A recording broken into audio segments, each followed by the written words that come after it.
프랑스 역사에서 가장 논란이 된 인물은 누구라고 생각하십니까? 저는 단연 마리 앙뚜아네트 왕비라고 생각하는데요. 당시 그녀의 모습은 왕비를 넘어서 시대의 아이콘이었으며 왕국의 몰락과 혁명의 혼란 속에서 단두대에서 처형된 역사 속 비극의 주인공이기도 했죠. 프랑스 혁명 당시 사치와 방탕의 상징으로 평가가 매우 좋지 않았던 그녀가 최근 연구들에서 마리 앙뚜아네트의 평판이 거의 대부분 과장된 것으로 알려지면서 그녀에 대한 평가가 다시 이루어지고 있습니다. 오늘은 화려해서 더욱 외로웠던 베르사유의 장미, 악인인지 정치적 희생양인지 세상을 궁금하게 만든 그녀 마리 앙뚜아네트에 대한 이야기입니다. 스물탱이! 정략결혼. 1755년 11월 2일 마리 앙뚜아네트는 오스트리아의 비엔나에서 신성 로마 제국의 프란츠 1세와 오스트리아 제국의 여제 마리아 테레지아 사이에서 15번째 자녀로 태어납니다. 어린 시절부터 자유분방한 성격이긴 했지만 왕실의 공주로 태어난 만큼 독일어를 비롯하여 프랑스어, 이탈리아어 등 외국어와 음악, 댄스 등을 배우며 격조 높은 교육을 받았죠. 그러던 그녀의 인생에 큰 변화가 찾아옵니다. 당시 오스트리아는 프랑스와 정치적으로 동맹을 맺고 있었는데 오스트리아의 공주인 마리 앙뚜아네트가 프랑스의 왕자였던 루이 16세와 결혼을 하게 된 것인데요. 그녀가 결혼했을 당시 프랑스에는 왕비와 왕세자빈이 없었기 때문에 마리 앙뚜아네트는 프랑스 왕실에서 가장 신분 높은 여성이었죠. 그런 상황에서 그녀의 존재가 눈에 가시 같은 사람이 한 명 있었는데 그녀는 바로 루이 15세의 애인인 뒤바리 부인으로 시집온 지 얼마 안 된 14살의 어린 마리 앙뚜아네트가 그녀보다 왕실과 귀족의 많은 관심을 받으면서 이들은 보이지 않는 기싸움을 하게 됩니다. 하지만 결과는 마리 앙뚜아네트의 압승. 프랑스로 시집온 지 얼마 지나지 않아 루이 15세는 천연두로 사망하게 되고 마리 앙뚜아네트가 프랑스 왕비로 책봉되면서 뒤바리 부인은 궁에서 쫓겨나 수녀원에 머물다 루브시엥 성으로 쓸쓸히 퇴장하게 되죠. 이젠 마리 앙뚜아네트의 시대가 찾아올까요? 사치스러운 프랑스 왕비.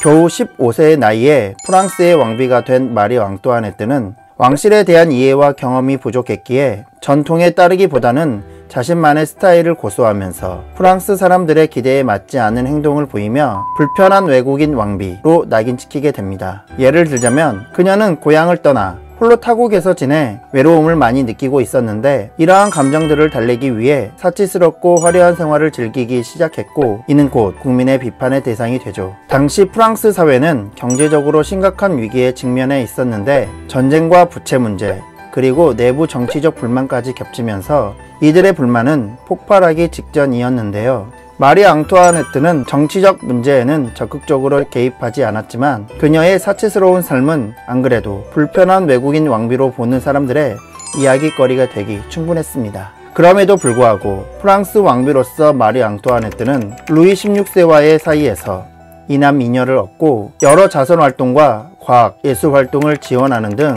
많은 노력을 하기도 했는데요. 과연 마리 앙뚜아네트는 국민의 신뢰를 회복할 수 있었을까요? 목걸이 사건. 그러나 이런 노력에도 불구하고 마리 앙뚜아네트에 대한 가짜 뉴스는 수그러들지 않았고 이후 다이아몬드 목걸이 사건으로 그녀의 평판은 최악으로 치닫게 됩니다. 사건의 발단은 루이 16세의 할아버지인 루이 15세가 자신의 애첩인 뒤바리 부인을 위해 왕실 보석상 베머에게 유럽에서 가장 훌륭한 다이아몬드 목걸이를 만들어 오라고 한 것부터 시작되었죠. 왕실의 요청으로 많은 돈을 벌 수 있을 것이라고 생각한 베머는 값비싼 다이아몬드만 647개를 모아 세상에서 하나밖에 없는 목걸이를 만들게 됩니다. 하지만 루이 15세가 병으로 갑자기 사망하게 되고 이 목걸이를 사줄 사람 또한 없어지게 되면서 베머는 사치광으로 소문난 마리 앙뚜아네트에게 이 목걸이를 사달라고 간청하게 되죠. 당시 프랑스의 재정 상태가 좋지 않았고 또한 목걸이가 자신에게 어울리지 않는다고 판단한 그녀는 베머의 요청을 거절하게 됩니다. 한편 프랑스 대귀족 출신인 루이 드 로앙 추기경은 마리 앙뚜아네트의 신뢰를 얻기 위해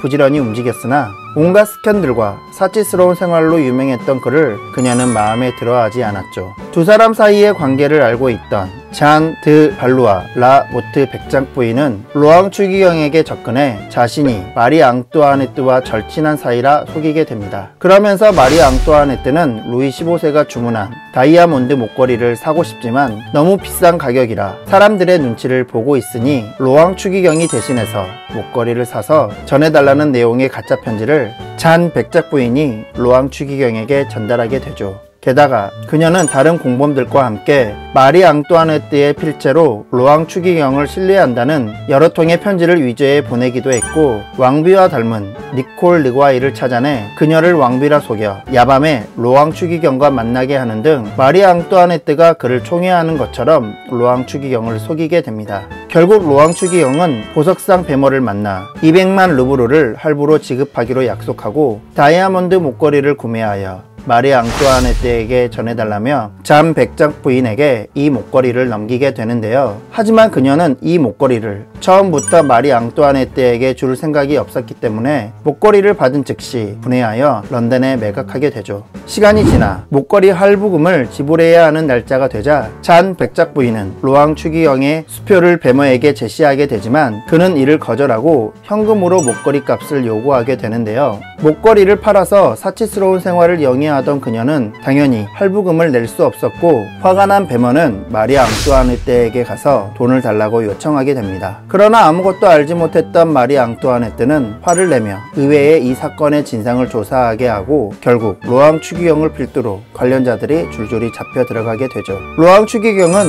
고등법원에서 재판을 받았지만 자신은 그저 속았을 뿐이라고 주장했고, 거기에다 로앙은 추기경이었기 때문에 고등법원이 아닌 교황청에서 재판을 받아야 한다는 교황청의 항의가 나오게 되면서 결국 그는 무죄로 풀려나게 됩니다. 그러나 이 일을 모두 계획한 잔 백작 부인은 사기 혐의로 체포되어 어깨에 낙인이 찍히고 종신형을 선고받아 감옥에 갇히게 되죠. 그러나 얼마 지나지 않아 잔 백작 부인은 반왕비파의 도움을 받아 탈옥하여 영국으로 도망치게 됩니다. 그 후 그녀는 잔 발루아의 회고록 이라는 책을 내서 자신은 마리 앙뚜아네트가 시키는 대로 했을 뿐이라고 주장하면서 그녀가 매우 사치스럽고 방탕하며 남자 애인은 물론이고 여자 애인까지 여러 명 거느리는 등 성적으로 문란하다는 근거 없는 악담을 퍼뜨리게 되는데요. 이 목걸이 사건의 최대 피해자인 마리 앙뚜아네트는 목걸이 사건과 잔 백작 부인의 추악한 회고록으로 인해 그녀의 권위는 완전히 추락하게 됩니다. 그러던 와중 왕실과 귀족에게 실망한 일반 국민을 중심으로 프랑스 혁명이 발발하게 됩니다. 그 과정에서